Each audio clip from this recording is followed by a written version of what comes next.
clearly met with a lot of raised eyebrows and concerns about what might be lurking behind this phrase. So I think if we can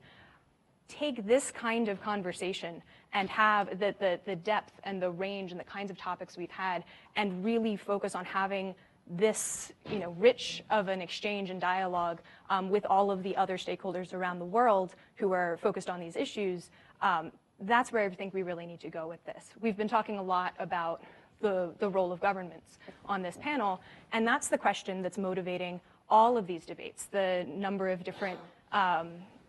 processes that Jean just mentioned, the World Conference on International Telecommunications, the ITU's Big Treaty Conference that took up a lot of the oxygen in 2012 and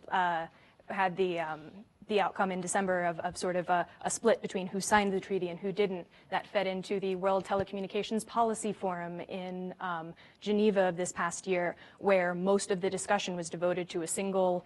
proposal from Brazil about the role of governments in all of this. There are working groups on enhanced cooperation looking at this. There's the upcoming World Summit on the Information Society. This is the conversation that governments around the world and all of the other stakeholders really want to have.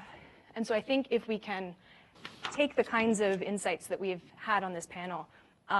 looking at the acknowledgement that there are certain roles and responsibilities that are appropriately, the decisions of governments, and acknowledging the specific roles that governments, of course, do have,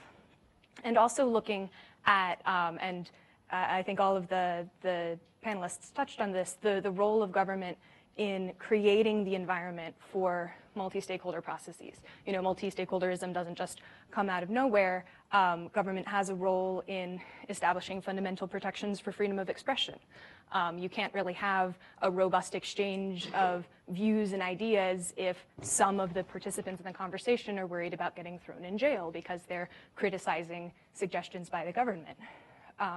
Looking at the role of government in deciding when and how to defer to expert agencies or other institutions, talking about the role of government as a convener. I think it's clear that, especially for those of us in this room,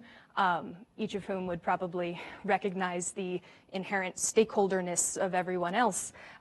we've got a comfort level with this kind of exchange and this kind of discussion that just doesn't exist in most of the countries that we end up discussing these issues with at intergovernmental organizations.